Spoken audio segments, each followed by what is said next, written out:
It's a fact of human nature that our experience colors our perception. In this instance, my experience dealing with classified information and my experience making and evaluating highly contested arguments tells me to hold the outrage in response to the Nunes memo. Hold the outrage and wait for more evidence. Why?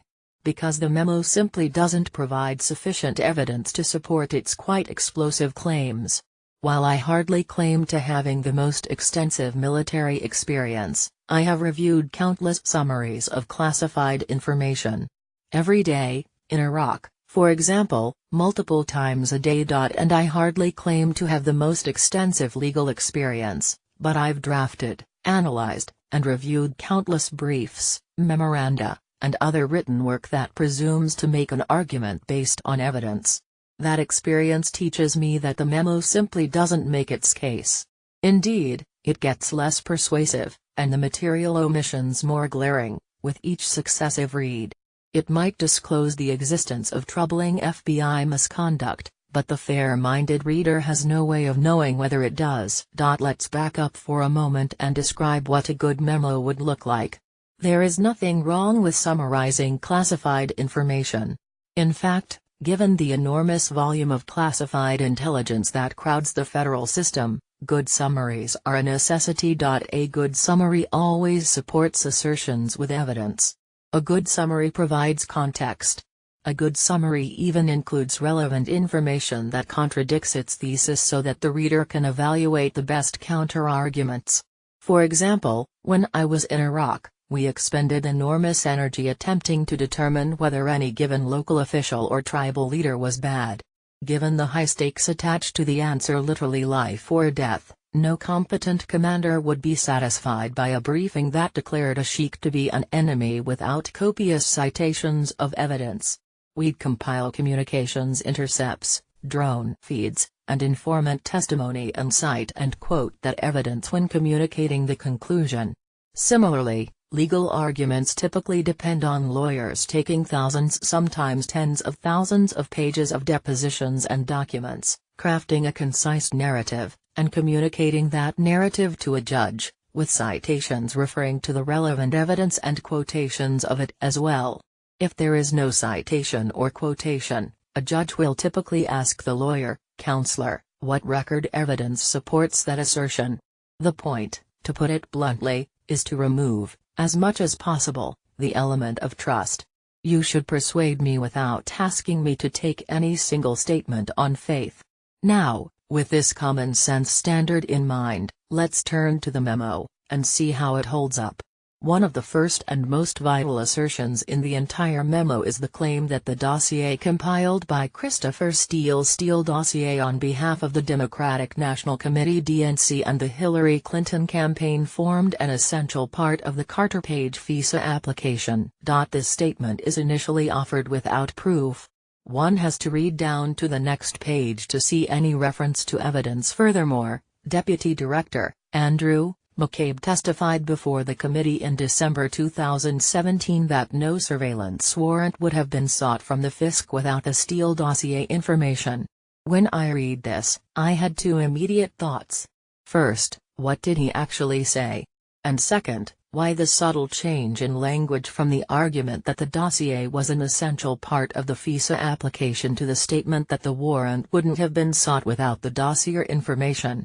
The dossier and the information are not the same thing. Sure enough, this hazy language contributed to an immediate public fight over McCabe's testimony.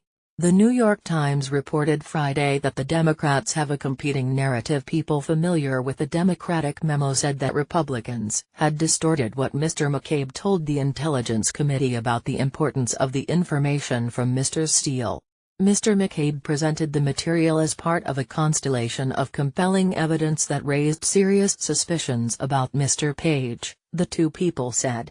The evidence included contacts Mr. Page had in 2013 with a Russian intelligence operative. An effective memo would do more to end the debate. How? By quoting the relevant portions of McCabe's testimony. Better yet, it could quote the testimony and attach an appropriately redacted copy of the testimony as an appendix. Even the characterization that the dossier was essential is a judgment call based on evidence unavailable to the public.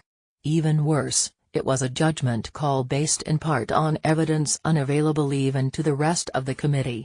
As Devin Nunes told Bret Baier on Friday, the Intelligence Committee and the DOJ agreed that one member of the committee and two investigators would view the FISA application itself, in a secure reading room. Nunes chose Trey Gowdy, who shared his notes and observations with the rest of the members. I respect Gowdy a great deal, and his perspective is valuable, but the memo should have plainly stated the agreement between the DOJ and the committee, along with the reasons for this agreement. On Face the Nation yesterday, Gowdy said there are 3 Republicans that have seen every bit of information. 3 of us: Bob Goodlatte, the chairman of the Judiciary, Johnny Ratcliffe, who's a former terrorism prosecutor and U.S. attorney in Texas, and me. Moreover, as noted above, good summaries don't just support conclusions with evidence, they provide vital and necessary context.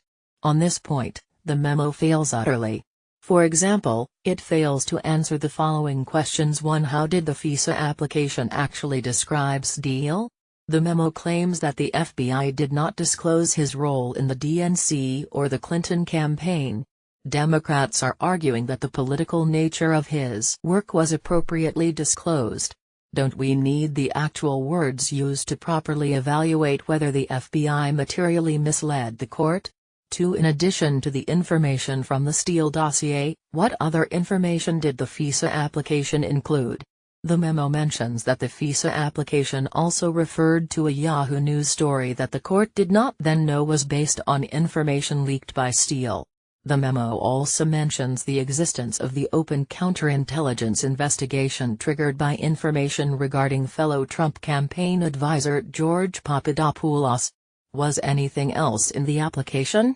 3. To what extent did the multiple renewal applications depend on the information in the dossier? The memo notes that a FISA order must be renewed every 90 days, and each renewal must be supported by an independent probable cause finding. A Trump appointee, Deputy Attorney General Rod Rosenstein, signed at least one of these FISA applications. He apparently believed that the request was supported by probable cause. Why?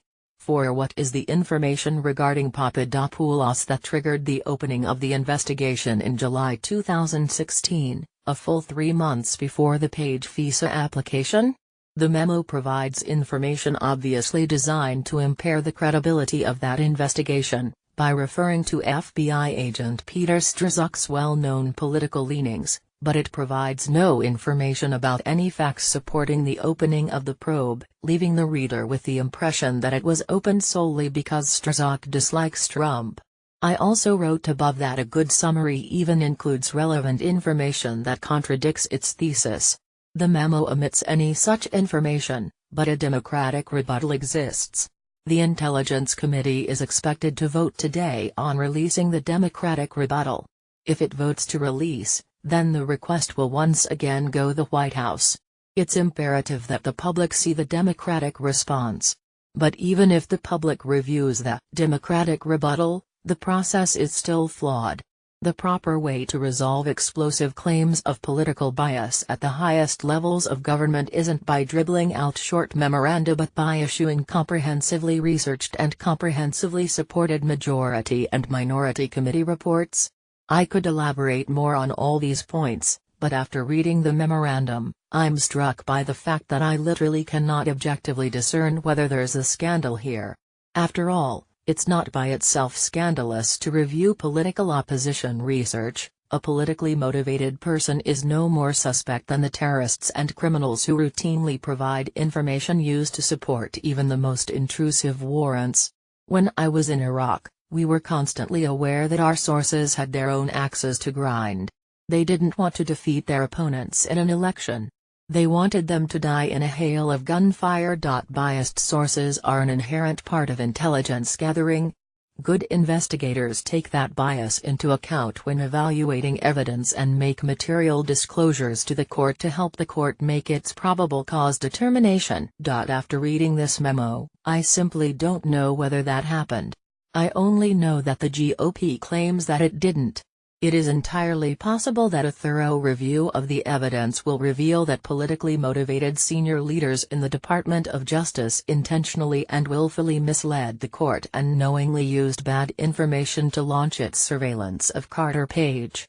It's also possible that senior leaders in the Department of Justice acted on good faith in response to information from a person who'd done valuable work in the past, information that supplemented other evidence raising suspicions about Page's activity.